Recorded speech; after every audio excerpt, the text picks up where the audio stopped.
Muy bien, pues estamos de vuelta con la siguiente ponencia de la mano de la profesora María José Santofimia Romero, que es profesora de la Universidad de Castilla-La Mancha y consultora de la Dirección General Europea de Justicia y Consumo. Es doctora en Ingeniería Informática y licenciada en Derecho por la Universidad de Castilla-La Mancha, máster en Seguridad de Sistemas Informáticos por la Universidad del Sur de Gales, en Reino Unido, y trabaja como profesora titular de universidad en el Departamento de Tecnologías y Sistemas de la Información en la Universidad de Castilla-La Mancha. Ha realizado estancias de investigación en la Carnegie Mellon University en Pittsburgh, Estados Unidos, y en la Universidad de Kingston, en la University London and Queen University de Belfast, Reino Unido. Ella va a hablarnos del papel que puede y debe jugar la inteligencia artificial en el paradigma de la salud activa y el envejecimiento. Sin duda, una ponencia muy interesante para esta segunda jornada del foro. Creo que ya tenemos en línea a la profesora María José Santofimia. Pues nada, bienvenida y te escuchamos. Hola, bueno, pues gracias por la presentación. Bueno, pues efectivamente la ponencia de ahora va sobre el rol que la inteligencia artificial puede de alguna forma y debe jugar en el ámbito del envejecimiento activo para hacer frente pues, a estos retos que abordamos como consecuencia de ese envejecimiento progresivo de la sociedad, especialmente de la sociedad europea.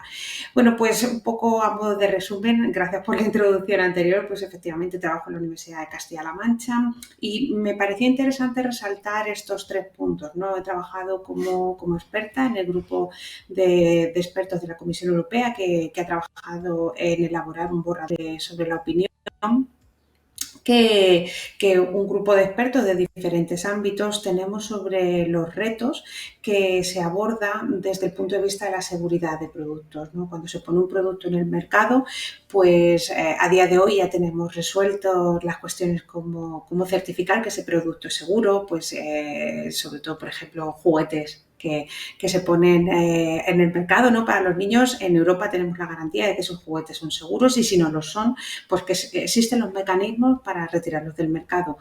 Ahora mismo, a día de hoy, no pasa lo mismo con la tecnología que de alguna forma funcionalidad de interconexión o conexión a través de Internet y tiene algunas funcionalidades más avanzadas, más inteligentes, que se basan en el uso de la inteligencia artificial, ¿no? No tenemos a día de hoy los mecanismos o las garantías como consumidores para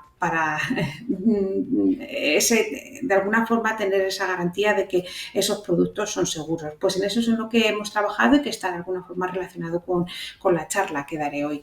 Después también, como la anterior ponente, trabajo en el proyecto SAPES de envejecimiento en una plataforma a gran escala para envejecimiento activo y saludable y también en una red de investigación, una acción COS, que ambos, bueno, trabajamos o estudiamos en esas soluciones para ambientes asistidos que utilizan vídeo y audio, bueno, pues cómo avanzar el conocimiento sobre las cuestiones de privacidad, cómo garantizar esas cuestiones de privacidad en esos entornos.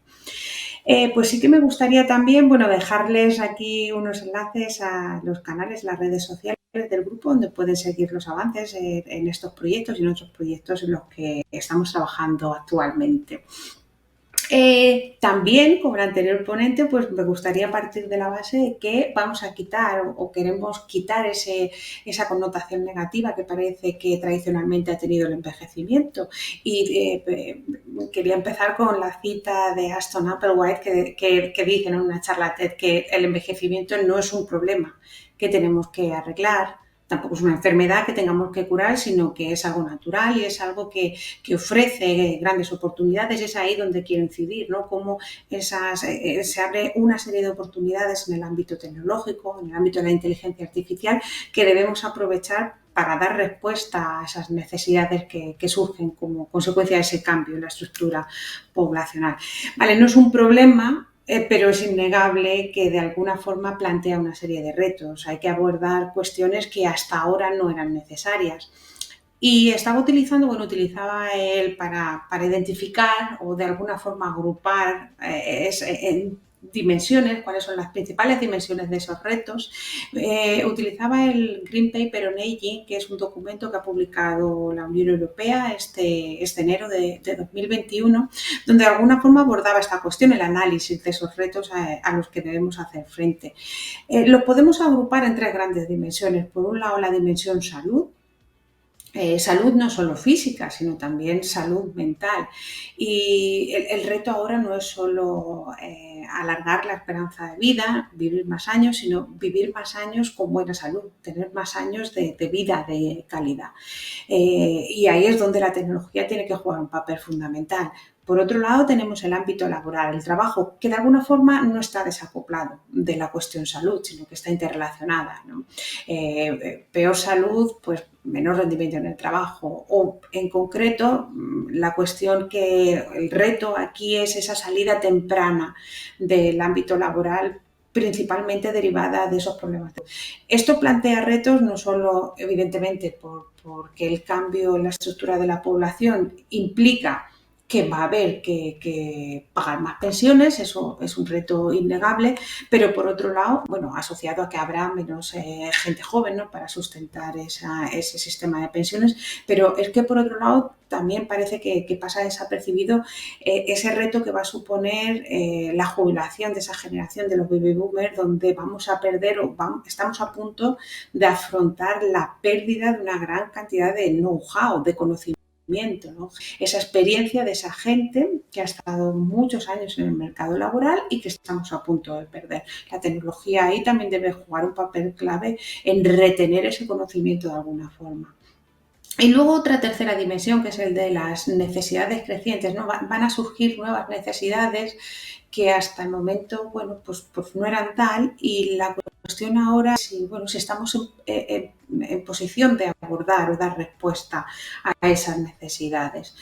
Pues para de alguna forma motivar esas grandes oportunidades que se abren, y así es como debemos abordar la cuestión del envejecimiento, el envejecimiento activo y saludable. Sí que me gustaría pues poner una serie de números o hablar, motivar el por qué, ¿no?, de por qué debemos desde el ámbito de la tecnología y la inteligencia artificial poner el foco en esta. En términos de salud, como decía antes, ya no queremos, no vamos hacia alargar la vida sin más, ¿no? O sea, vivir más años, aumentar la esperanza de vida. Ahora trabajamos en aumentar la esperanza de vida, pero con vida de calidad, con buena salud.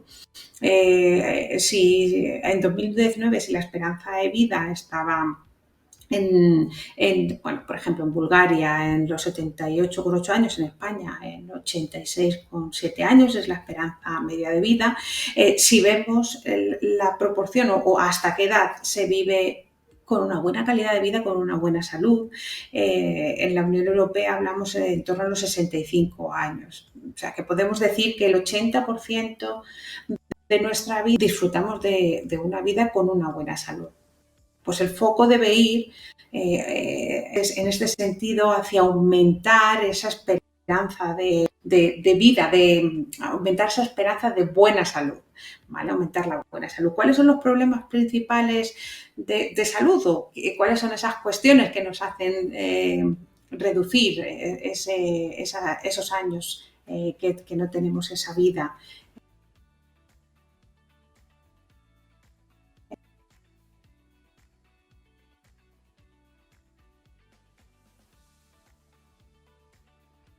Tan saludable? Bueno, pues las principales enfermedades, un 2%, enfermedades neurológicas o desórdenes mentales, que incluyendo la depresión, por ejemplo, la depresión solo en Europa cuesta un 4%, al margen del impacto que también tiene en la vida de las personas. Y luego las enfermedades relacionadas con la obesidad, las enfermedades cardiovasculares están entre un 1 y un 3% del Producto Interior Bruto de los países de la OCDE. Lo que más es que cuando hablamos de enfermedad o mala salud, un quinto del gasto en salud, del gasto de proporcionar servicios de salud, se debe a una mala gestión de una enfermedad, ¿vale? Pues no ofrecer los mecanismos de prevención o los mecanismos que eviten el empeoramiento de una condición física. Eso deriva eso que más cuesta, ¿no?, que son las admisiones hospitalarias.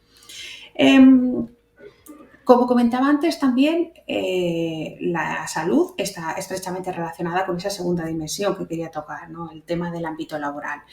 Tenemos una estadística, una encuesta, ¿no?, realizada en la Unión Europea que analizaba la situación por la que un grupo de personas, ¿no?, entre los 50 y los 69 años que estaban económicamente inactivas, bueno, cuál era el origen de esa inactividad. Y llama la atención que el 21% lo hacía porque sufría algún problema de salud, ¿vale?, algún tipo de discapacidad. Hay un 37% que está económicamente inactivo porque simplemente ha alcanzado esa edad, no la edad, sino ha alcanzado esos criterios que le permiten obtener una pensión del tipo que sea, ¿no? Y el 10% sí que lo hace porque ha alcanzado la edad máxima de jubilación. Por lo tanto, la tecnología aquí debe centrarse en esos dos primeros porcentajes, ese 21% y ese 37%, ¿vale? Por un lado, debemos trabajar sobre esos entornos laborales, para que sean entornos laborales más saludables, ¿vale? La salud debe ser considerada como algo intrínseco en el entorno laboral y esto nos permitirá reducir el impacto que esas enfermedades tienen sobre las personas en edad productiva, en edad de trabajar.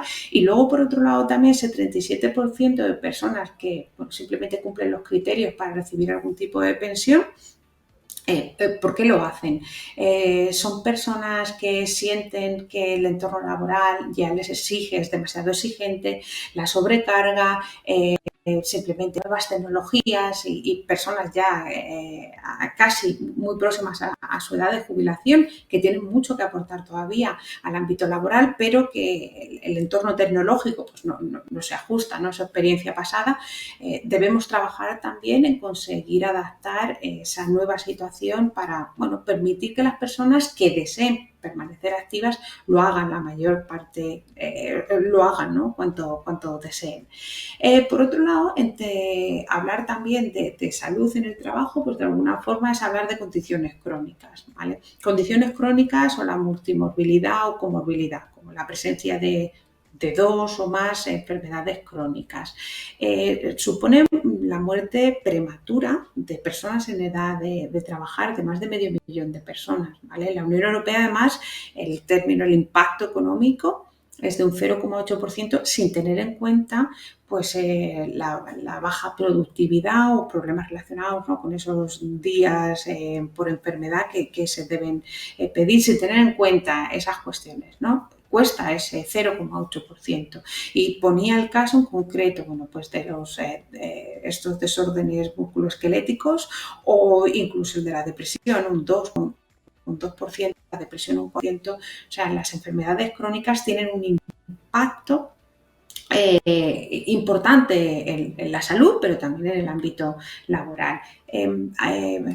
Quería referenciar también esta otra estadística de Eurostat, donde pone de alguna forma en relación, porque bueno, está demostrado que las personas que abandonan el mercado laboral de manera prematura, como decía antes, pues existe una relación con sufrir alguna enfermedad crónica. De hecho, en esta gráfica lo que vemos es la proporción de personas que abandonan el mercado laboral según no sufran ninguna condición crónica, sufran una o sufran dos o más condiciones crónicas. En el caso de Austria es bastante significativa, ¿no?, la relación entre personas que abandonan el mercado laboral de manera prematura que no sufren ninguna enfermedad crónica y el caso en el que la proporción que sufre más, ¿vale? En España también se nota, podemos apreciar esa diferencia, ¿no?, en la proporción de personas que abandonan sufriendo dos o más enfermedades crónicas. La tercera dimensión plantea retos asociados al envejecimiento de la población, decía esas necesidades crecientes. Y aquí identificamos 4 grandes grupos, ¿no? Por un lado, esa necesidad de cuidados a largo plazo. Perdón. Y es que, bueno, pues en términos, en números, ¿no?, en 2016 teníamos que 19 millones y medio de personas necesitaban cuidados a largo plazo. Esto aumentará, se prevé a 23,6 millones en 2030 y hasta 30 millones y medio de personas en 50. Está claro que hay una necesidad emergente de proporcionar estos servicios de cuidado a largo plazo, pero que debemos garantizar como sociedad que esos servicios son accesibles, que son económicamente, que nos los podemos permitir económicamente y sobre todo que son de gran calidad. Y para ello es innegable que necesitamos personal cualificado y personal cualificado que pueda apoyarse, ¿no?, en el uso de las nuevas tecnologías y la inteligencia artificial. Relacionado con este grupo, ¿no?, de necesidad de cuidado a largo plazo, está el segundo elemento, las diferencias territoriales, porque de alguna forma este fenómeno de despoblación que estamos viviendo actualmente, ¿no?, un movimiento de zonas rurales que quedan bueno, ese movimiento de gente de la zona rural a la ciudad, que generalmente va acompañado de ese movimiento inverso cuando las personas se jubilan de la ciudad a su pueblo, a su zona de origen.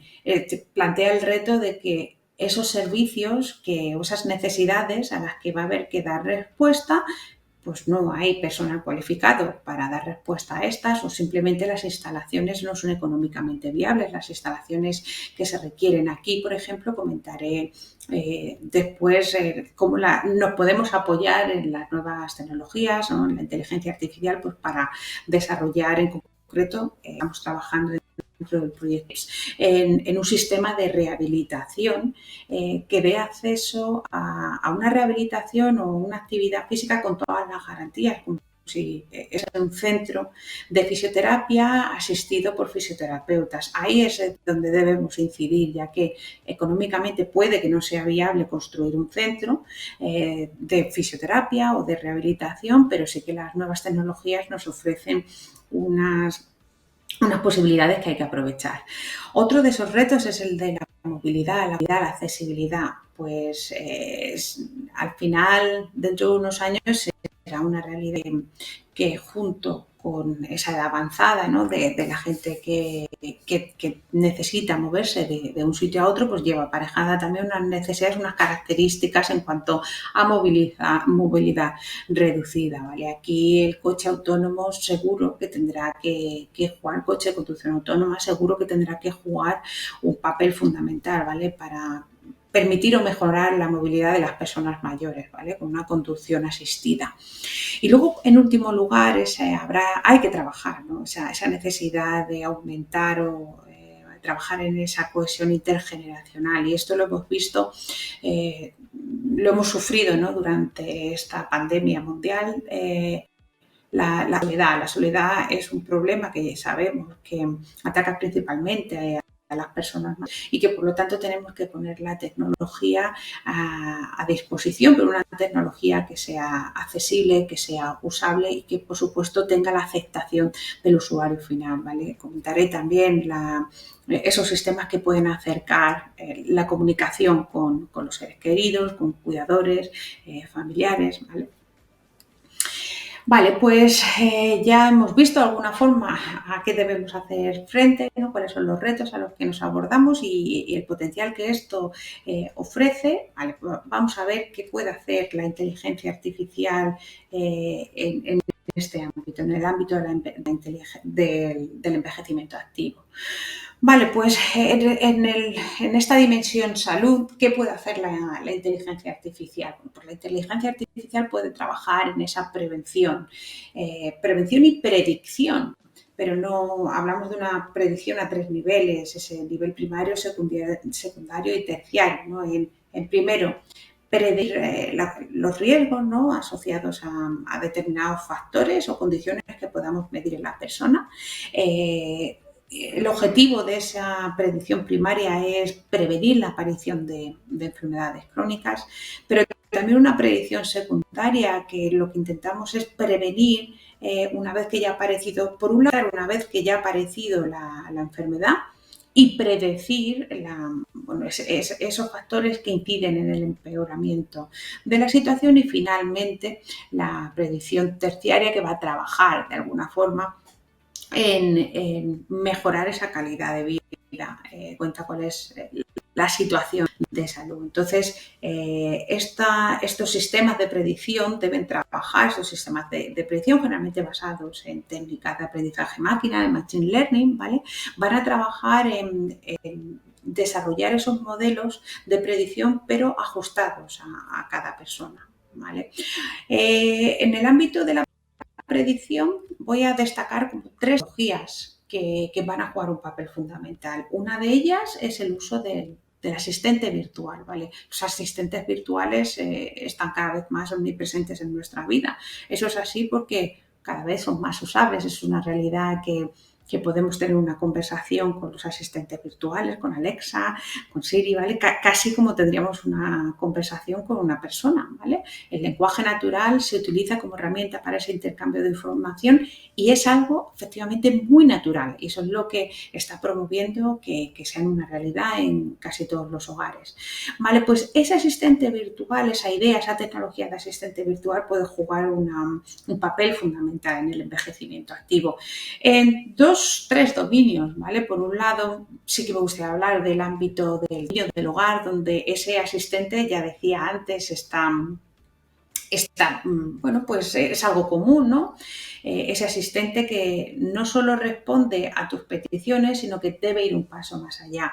Debe preocuparse por tu salud, debe recoger información de tu entorno y al final debe supervisar cuál es tu bienestar, tu estado de bienestar general, ¿vale? Y también debe incidir de alguna forma cuando sea necesario y siempre con de alguna forma la autorización del usuario, ¿no? Pues incidir o hacer recomendaciones que mejoren, por ejemplo, en la actividad física, ya lo estamos viendo, ¿no? Con estas pulseras inteligentes, llevas mucho tiempo sentado, te recomienda dar un paseo, ¿vale? Pues estos asistentes virtuales pueden jugar un papel fundamental ahí. También pueden jugar un papel fundamental en el ámbito o en el dominio clínico, no solo como asistente a la toma de decisiones del personal sanitario, sino también de alguna forma ese primer filtro antes de que el problema llegue a la enfermera o al médico, ¿no? Si cada mañana, oye, ese asistente puede recordarte, has tomado tu presión arterial, has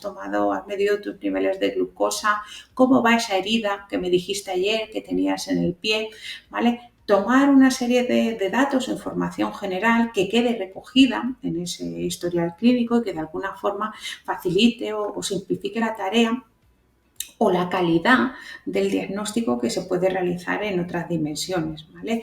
El cuidador, el ámbito de ese cuidador, ya sea formal o informal, ¿vale? Es decir, ya sea un cuidador profesional que da asistencia a la persona en el hogar o pues el hijo, la hija, ¿vale? Ese familiar, esa persona que se preocupa, que puede tener información del estado general de la persona, información de su hogar en cuanto a hábitos, cómo va todo, pero también información en cuanto a salud. Después pondré un vídeo, ¿vale? Donde, por ejemplo, se puede ver el trabajo que estamos haciendo en el proyecto SHAPES en este ámbito, en el ámbito de la información que puede tener el cuidador pues para tener esa garantía, esa tranquilidad de que todo va bien. ¿Vale? Un caso de uso, para describir un poco más cómo puede funcionar el rol que puede jugar, ¿no? El asistente virtual en el entorno del hogar. Por ejemplo, pues esa persona que ha salido a mediodía, tenía un evento social, ha comido más de la cuenta. Ya cada vez más se está trabajando, ¿no? Ya los diarios nutricionales en cualquier evento, en cualquier aplicación de post son una realidad, son bastante prácticos si pensamos en comidas preparadas, ¿no? Comidas que vienen con su código de barras, escaneas el código de barra, marcas la cantidad que ingieres y ya tienes una estimación muy buena, muy aproximada de las calorías, ¿no? Los valores nutricionales de tu comida. Pero la tecnología va un paso más allá. Eso no es muy cómodo cuando tú has cocinado, bueno, no es práctico cuando tú has cocinado tu propia comida, o fuera, se está trabajando en la posibilidad de ese reconocimiento de vídeo, ¿vale? Ese análisis de vídeo o imagen en el que echas una foto a la comida y tienes una estimación de las calorías. Vale, pues en base a estas aplicaciones, hacer ese seguimiento nutricional de la persona es muy importante, ¿vale? Por un lado, sí, para controlar esas cuestiones relacionadas con la obesidad, pero por otro lado también para garantizar que la ingesta nutricional a lo largo diaria es una ingesta nutricional equilibrada. ¿Vale? Ese asistente virtual lleva ese tracking, ¿no? Lleva ese seguimiento de la alimentación y, por ejemplo, estar también funcionando en el móvil cuando esa persona pues busca algún tipo de comida, ¿no? De comida para llevar a domicilio. Puede hacer sugerencias que tienen que ser ajustadas a las preferencias del usuario. En base a ese report, ¿no? En base a esos resultados de tu actividad diaria, medida con una pulsera inteligente, pulseras que miden el número de pasos, actividad física, calorías consumidas, en base a ese diario que puede llevar ese asistente inteligente, pues puede hacer recomendaciones del tipo, bueno, pues mira, paseo, ve al teatro, ve al cine, que está a unos minutos andando aquí, te mueves o simplemente ponte delante de la televisión porque queda media hora para que empiece tu programa favorito y puedes hacer algo de deporte, ¿vale? Veremos que estamos trabajando en un sistema, como decía, de rehabilitación, un sistema de actividad física que puede ponerse a disposición en el hogar, ¿vale? Con todas las ganas que esa actividad física se va a realizar, bueno, pues con garantías de que no es un problema, ¿no? Que no vas a hacerte daño haciendo deporte. Sí que me gustaría como ejemplo, ¿no? Poner el trabajo que estamos haciendo en Shapes y para esto me gustaría pedir que reprodujeran el primer vídeo que donde van el sistema físico, ¿vale? Para la rehabilitación activa. Dado en ocasiones realiza ejercicio con garantías de que no vas a sufrir ninguna lesión.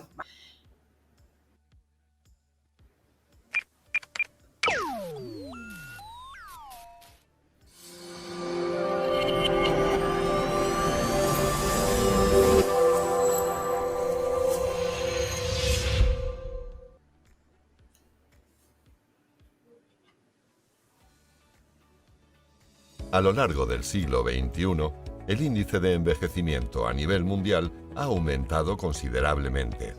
Esto es debido a los grandes avances en la atención sanitaria, así como la mejora en la calidad de vida tanto social como económica, dando lugar a un aumento del tiempo de vida en las últimas décadas. En consecuencia de este aumento, el proceso de envejecimiento cada vez ha ido evolucionando hasta dar con un escalón como es el concepto de envejecimiento activo y saludable, permitiendo mejorar la calidad de vida a medida que las personas envejecen.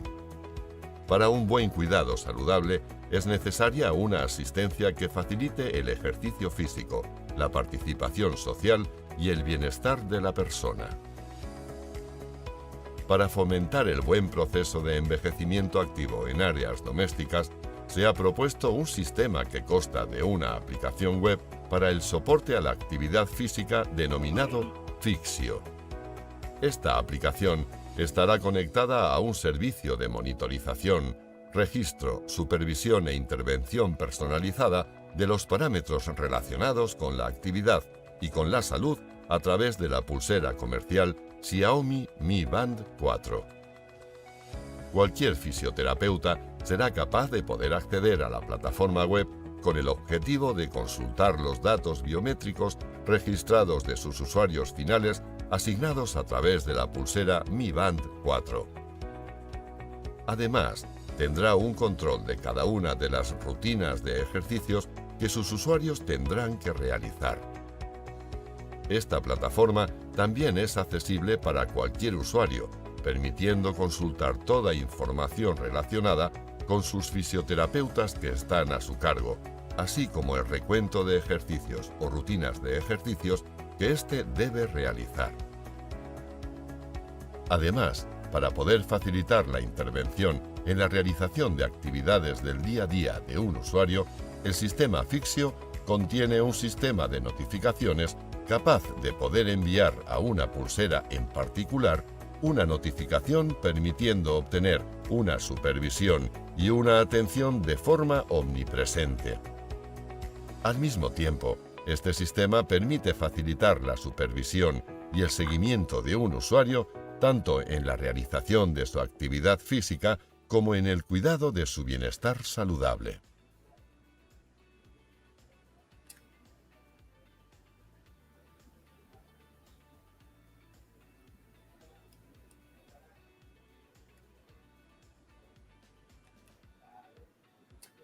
Muy bien, gracias. Vale, pues continuando, hablaba, ¿no?, de qué puede hacer la inteligencia artificial en el ámbito de la salud y comentaba el rol que debe jugar ese asistente virtual, ¿no?, la idea o esa tecnología.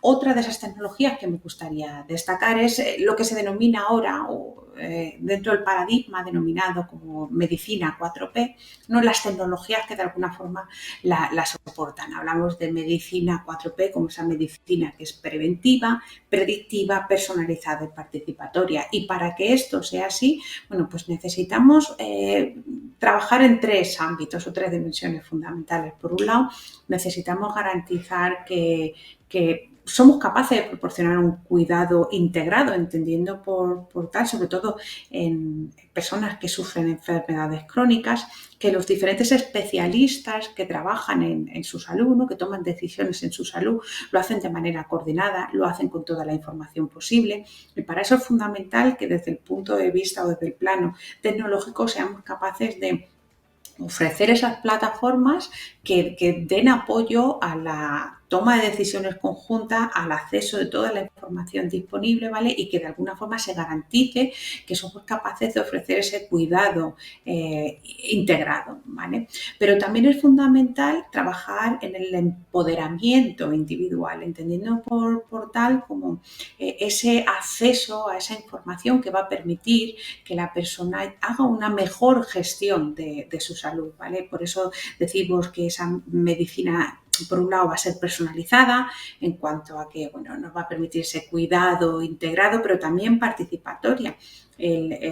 La medicina ha cambiado el foco, ya hemos pasado de esa medicina que venía tradicionalmente centrada en la enfermedad, en curar la enfermedad, a esta medicina ahora centrada en la persona. ¿Vale? Pues para eso necesitamos que la persona esté en el centro, que la persona, empoderar a esa persona, y para ello es fundamental dar acceso a la información. Debemos proporcionar esas plataformas que cuenten no solo con... Hablaré después con esos modelos predictivos que de alguna forma le van a permitir a la persona predecir cuál va a ser la evolución de su enfermedad en base a sus hábitos de vida, ¿no?, y tomar decisiones informadas. Y por otro lado, también la economía de datos es fundamental, y de esto hablaré al final de la presentación también, que se abre una oportunidad enorme con estos sistemas o estas plataformas, ¿no?, que recogen información de distintas fuentes, algunas fuentes de dispositivos de estos wearables, de estas pulseras o de estos dispositivos que tener en casa a bajo coste, ¿no?, el glucómetro, el tensiómetro, el que mide, ¿no?, el oxígeno en sangre. Pues toda esta información, estos dispositivos de bajo coste y ofrecen información muy interesante, ¿vale?, junto con la información que se recaba a través, ¿no?, a partir del personal clínico, es fundamental para elaborar esos patrones, esos modelos de cómo evolucionan las enfermedades, de forma ofrecer un mejor tratamiento. Pero claro, para que eso sea así tenemos que trabajar fundamentalmente en dos cuestiones. Una cuestión de privacidad, anonimizar eso para que esos puedan estar disponibles para una comunidad sin que suponga un problema, ¿no?, a nuestra privacidad, sin que suponga perder nuestro derecho a garantizar nuestra privacidad. Pero por otro lado también necesitamos de alguna forma concienciar a la sociedad de que el avance de la ciencia, en este caso, de la medicina, depende de poder tener acceso a esa gran cantidad de datos. Entonces, bueno, por un lado garantizar la privacidad y por otro lado, siendo consciente de quién es el propietario de esos datos, pues concienciar la necesidad de compartir esa información. Hablaba de ese tercer elemento que son los modelos de predicción. Ahora mismo tenemos una gran fuente de datos de entrada, ¿vale? Desde ponía el ejemplo de esa pulsera, el asistente virtual, ahora hablaré después de esa idea de espejo inteligente en la que trabajamos también en SAIL. Bueno, al final tenemos una gran cantidad de fuentes de información, de fuentes de datos que nos permiten elaborar esos modelos activos, pero además personalizados, ¿vale? En base a parámetros individuales, en base a esa gran cantidad de conocimiento que podemos recopilar de la sociedad, bueno, pues elaborar esos modelos que nos permitan predecir hacia dónde va a evolucionar la enfermedad, ¿vale? Y qué medidas podemos implementar para de alguna forma prevenir esas consecuencias más negativas de sufrir una enfermedad crónica generalmente, ¿vale? Hablo. Como ejemplo, así más relevante, ¿no? En el que estamos trabajando en el ámbito de pongo el ejemplo por el impacto que la depresión tiene, comentaba anteriormente, en términos no solo económicos, sino también personales, por el impacto que la depresión tiene, y por veces ese impacto es mayor conforme pasa el tiempo, no es una enfermedad, no se diagnostica correctamente, que por lo tanto los efectos son mayores, ¿no? Nosotros estamos trabajando en un espejo inteligente con un asistente virtual que puede ayudarnos a recopilar información que de alguna forma nos da idea de la presencia de algunas características que están asociadas con la depresión. La postura corporal, la expresión facial, la mirada, el discurso, pero no solo el discurso verbal en cuanto a términos, la lingüística que utilice, sino también la no verbal, la prosódica, la acústica. De alguna forma nos puede ayudar a desarrollar esos modelos. Hablamos de modelos multimodales, ¿vale? Porque tienen en cuenta distintos factores y que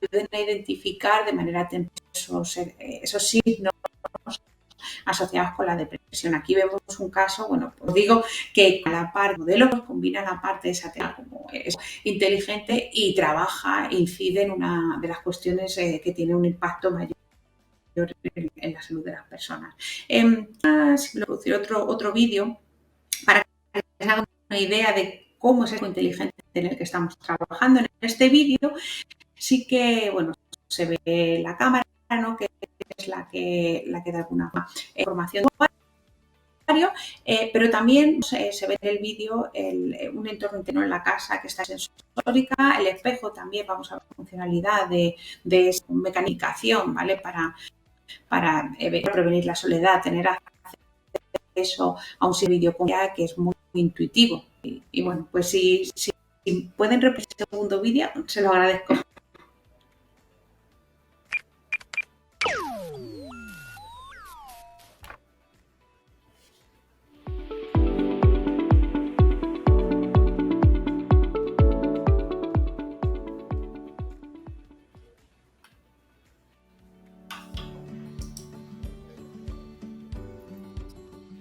Llama a Loli.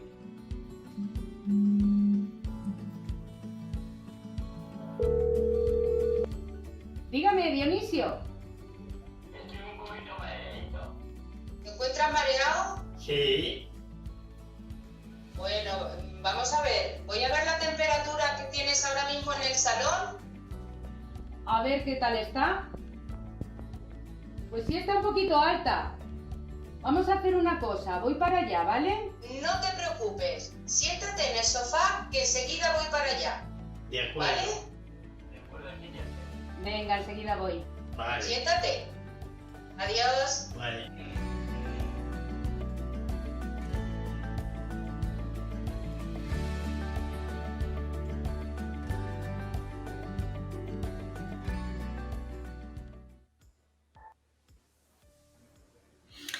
Vale, pues veíamos en el vídeo, ¿no? el acceso a la información y aquí me gustaría incidir, ¿no? en ese tercer elemento dentro de la salud relacionada también con el trabajo, ¿vale?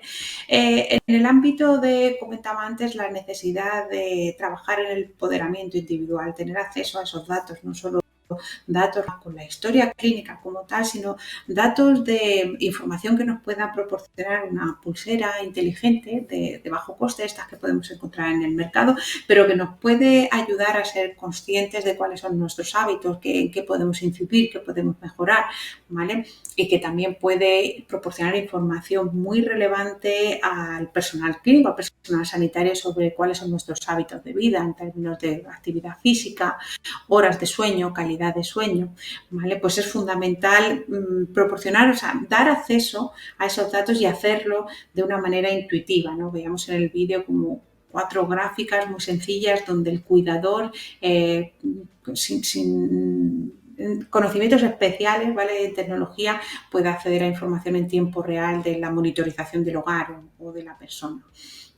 Bueno, y ya aquí en este punto ya hemos visto un poco cuáles son los retos que abordamos desde el punto de vista de la inteligencia artificial, la tecnología, ¿vale? Y ahora hacia dónde vamos, ¿no? Ya sabemos dónde tenemos que incidir, tenemos las herramientas, pero ¿ahora qué? ¿Vale? Eso es lo que me gustaría para terminar, ¿no?, la ponencia. Bueno, pues tenemos que avanzar efectivamente en el ámbito de la inteligencia artificial, el desarrollo de modelos, recolección de datos, pero no podemos olvidar la cuestión de dos cuestiones, la privacidad y cuestiones de ética que comentaré ahora después, ¿vale? Las cuestiones de privacidad, comentaba antes mi participación en esta acción COS, la acción COS Good Brother, en el que, bueno, es una red de trabajo en el que estamos avanzando en el ámbito de cómo desarrollar aplicaciones que, pese a utilizar vídeo y audio, garanticen la privacidad. Algunos investigadores de esta red están trabajando en soluciones que sustituyen la imagen de un vídeo por un avatar, un esqueleto. Al final la idea es aprovechar las herramientas que nos da la visión artificial, los sistemas basados en visión, porque han alcanzado tasas de rendimiento muy altas, son muy eficientes en el reconocimiento de actividades, en el reconocimiento de situaciones peligrosas como caídas, por ejemplo, pero lo que no queremos es perder nuestra intimidad, ¿no? Si lo pensamos en el entorno del hogar, las situaciones quizá más peligrosas no se dan generalmente en el cuarto de baño y en la habitación, que son dentro de lo que es, en términos de intimidad, el hogar en sí mismo, quizá el baño, ¿verdad?, y la habitación sean dos de los espacios más privados o que caen más dentro de lo que nos gusta preservar, nuestra intimidad. ¿Quién estaría dispuesto a poner una cámara de vídeo? ¿Vale? Pues sacrificamos muchas veces por la utilidad o la tranquilidad de detectar una caída. A tiempo sacrificamos esa de privacidad, pero ¿hasta qué punto, no? Ahora ya es el momento de trabajar, una vez que la tecnología ha alcanzado un grado de madurez suficiente para ser usable, ¿no?, para dar buenos resultados. Ahora hay que trabajar en garantizar que hacemos eso, pero garantizando esas cuestiones de privacidad. Y por otro lado, en el ámbito de la ética, en el proyecto SEPS, estamos trabajando mucho en este ámbito ético, desarrollo de soluciones digitales. No solo basta con avanzar el estado de la ciencia, ¿no?, desarrollar soluciones digitales muy novedosas, sino que esto debe hacerse sin perder de vista, ¿no?, la ética. Se habla de la ética por diseño.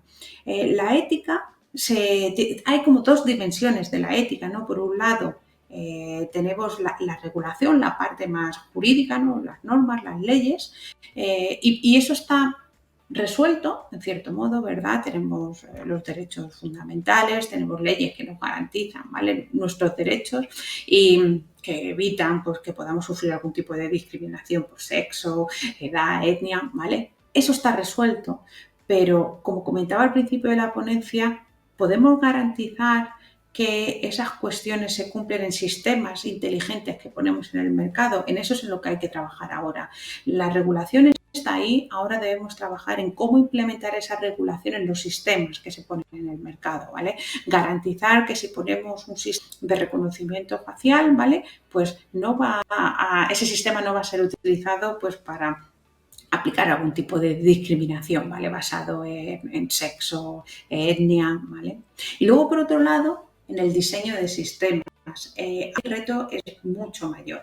Aquí se requiere que a partir de ahora, desde el ámbito más sociológico, ¿vale? En el ámbito más de la ética, se trabaje de la mano con los desarrolladores de soluciones técnicas, ¿vale? Porque el reto ahora está en dar algo como son los valores morales y éticos al pensamiento computacional. ¿Cómo hacemos ese paso? ¿Cómo trasladamos algo que algunas veces no es sencillo de explicar, ¿vale? ¿Cómo trasladamos eso a un lenguaje computacional?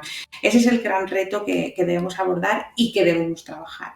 Y ya para finalizar, sí que justo ayer tenía acceso, me comentaban esta entrevista, ¿no?, de Carisabelli, donde hacía un poco, va sobre de la regulación de la era digital, ¿no? Habla del rol que está Europa como pionera en garantizar ética, privacidad, ¿vale? Pero también se hablaba de algo que me resulta muy interesante y es como siendo pioneros en Europa, ¿vale?, en la regulación, por ejemplo, en concreto en la protección de datos, siendo pioneros, se está dando el hecho de que, por ejemplo, a nivel islandés hay muchas investigaciones que han topado con un muro, ¿vale?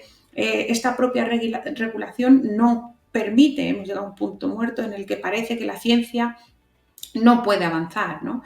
Y luego, por otro lado, tenemos grandes potencias tecnológicas como Estados Unidos que carece a día de hoy de toda regulación en este ámbito.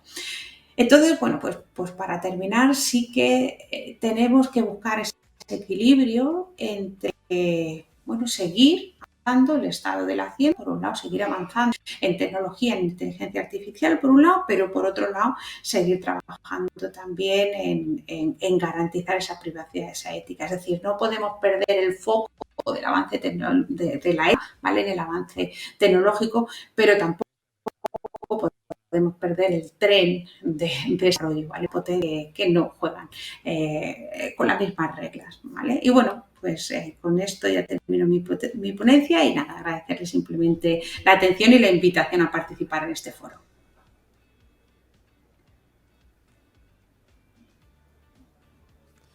Pues muchísimas gracias, doctora Santofimia, María José.